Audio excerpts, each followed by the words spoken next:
Alright, so I was messing around with my smart fridge last week, you know, the usual, overclocking the compressor, trying to get it to mine Bitcoin. Just kidding, but seriously, I did manage to hack into the thing. Turns out it was running some crazy outdated firmware like something out of the Stone Age of the internet. Most people think about cybersecurity like it's some abstract concept, something that happens to other people, but in a world of always-on smart devices, we're all potential targets. We're talking about simulating real-world cyber attacks right here, right now, in the comfort of your own home. Think of it like this: you wouldn't wait until your house was on fire to buy a fire extinguisher, right? Consider this your cybersecurity fire drill. Okay, let's kick things off with a bang, shall we?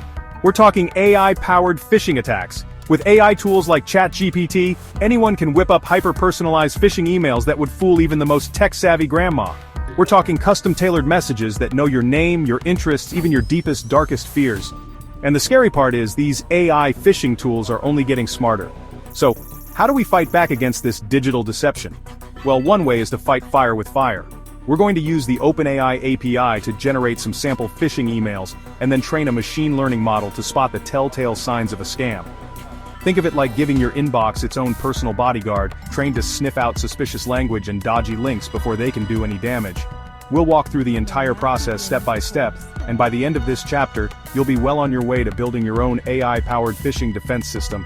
And hey, maybe you'll even learn a thing or two about how to write more convincing emails yourself. For good, of course. Alright, now that we've tackled the world of AI-powered phishing, let's take a trip down memory lane, shall we? Back to the good old days of dial-up modems and hacking websites with nothing more than a few lines of code. Don't worry, we're not actually going to break into any real websites here. That's illegal, kids. Instead, we're going to set up our own little vulnerable web server using a tool called DVWA, which stands for Damn Vulnerable Web Application. Catchy, right? Our weapon of choice for this cyber adventure? SQL injection. This attack exploits vulnerabilities in website code to sneak into databases and steal all sorts of juicy information. SQL injection is still alive and kicking, and it's more common than you might think.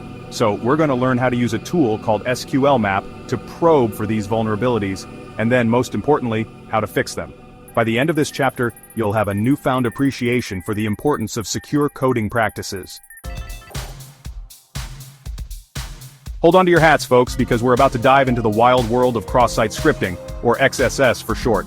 Now, this attack is all about injecting malicious code into websites, turning innocent-looking web pages into digital minefields. Imagine this: you're browsing your favorite online forum, minding your own business, when BAM! You get hit with a malicious script that steals your login credentials or redirects you to a shady website. But fear not, my intrepid cyber warriors, because we're going to learn how to fight back.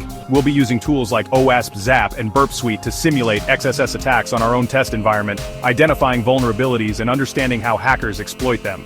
Then we'll roll up our sleeves and get our hands dirty with some defensive techniques. By the end of this chapter, you'll be able to spot an XSS vulnerability from a mile away, and know exactly how to protect your own websites from these sneaky attacks. Alright folks, it's time to channel your inner spy because we're about to delve into the world of man-in-the-middle attacks, or MITM for short. Imagine this: you're at a coffee shop, sipping your latte, casually browsing the web on the public Wi-Fi, completely oblivious to the digital eavesdropper lurking in the shadows, intercepting every single packet of data that flows between your device and the internet. But fear not, my fellow netizens, because knowledge is power. We're going to learn how to set up our own ethical MITM attack using tools like Wireshark and Ettercap. We'll analyze network traffic, see how hackers can sniff out sensitive information like passwords and credit card numbers, and most importantly, we'll learn how to protect ourselves. By the end of this chapter, you'll be able to browse the web with the confidence of a digital ninja, knowing that your data is safe from prying eyes. Okay folks, time to address the elephant in the room, the cyber attack that's been giving everyone nightmares: ransomware. But fear not, my intrepid data defenders, because we're going to turn the tables on these digital extortionists. We're going to simulate a ransomware attack on our very own Raspberry Pi, because why not? We'll be using Kali Linux and VeraCrypt to encrypt dummy files just like the real deal, and then we'll explore different decryption methods. This is all about understanding how ransomware works, how to identify the warning signs, and most importantly, how to protect ourselves. By the end of this chapter, you'll be able to sleep soundly at night, knowing that even if your computer gets hit by ransomware, you've got the ultimate weapon: a solid backup strategy. Alright folks, time for a hard truth. Your passwords are probably weaker than you think, But fear not, my password-protecting pals, because we're about to enter the Thunderdome of password security. We're talking brute force attacks, dictionary attacks, rainbow tables, all the tools and techniques that hackers use to crack passwords faster than you can say password 123. We'll be using tools like John the Ripper and Hashcat to put our own passwords to the test, and I guarantee you'll be surprised at just how vulnerable they really are. But this isn't about shaming you for your password choices. Okay, maybe a little. By the end of this chapter, you'll be able to create passwords that would make even the most seasoned hacker weep with frustration. Alright folks, time to face a sobering reality. The weakest link in any cybersecurity system is often the human element. Forget fancy hacking tools and complex code. This is all about exploiting good old-fashioned human vulnerabilities like trust, helpfulness, and maybe a little bit of naivete. But fear not, my socially savvy viewers, because we're about to become human lie detectors. We'll be using the Social Engineer Toolkit, or SET, to simulate real-world social engineering attacks, learning how to spot the telltale signs of a scam, and develop those all-important critical thinking skills. By the end of this chapter, you'll be able to spot a social engineer from a mile away and know how to shut them down faster than you can say Nigerian prince. Alright folks, ever wonder what it takes to bring down a website? No, I'm not talking about some passive-aggressive negative Yelp review. I'm talking about a full-blown denial-of-service attack, or DOS for short. Imagine this. Your favorite website suddenly grinds to a halt, overwhelmed by a tidal wave of bogus traffic, effectively shutting it down for everyone. But fear not, my digitally resilient viewers, because we're about to wage war against these digital downers. We'll be using tools like LOIC, Low Orbit Ion Cannon, and HOIC, High Orbit Ion Cannon, to simulate DOS attacks on our own test environment. We'll learn how to identify the warning signs of a DOS attack, understand how hackers launch these attacks, and most importantly, explore effective mitigation techniques.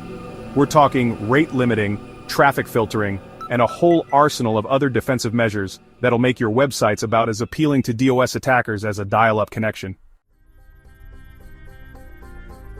Alright folks, time to put on our lab coats and channel our inner digital detectives because we're about to enter the fascinating, albeit slightly creepy, world of malware analysis. Imagine this. You've just downloaded a file from the internet. It seemed harmless enough at the time, but now your computer is acting stranger than usual. You, my friend, might have a malware infection, but fear not, my digitally hygienic viewers, because we're going to dissect these digital pathogens and learn their secrets.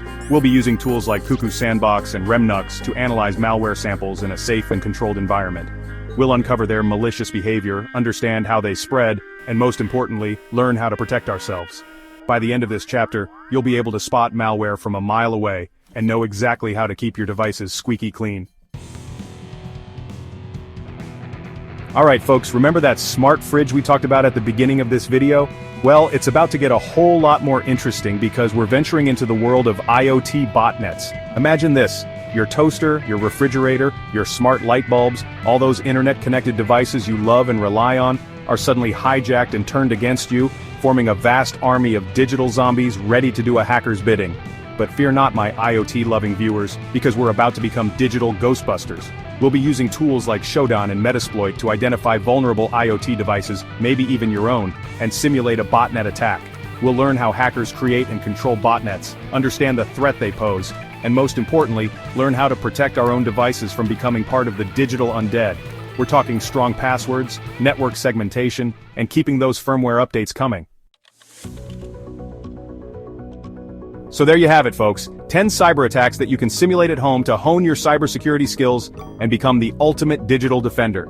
Remember, the best way to protect yourself from cyber attacks is to understand how they work and to stay one step ahead of the bad guys. And the best way to do that is to get your hands dirty, experiment, and never stop learning. Don't forget to download my free home lab setup guide in the description below. Next week, we're diving into the world of cybersecurity certifications. Until next time, stay safe, stay vigilant, and most importantly, stay curious.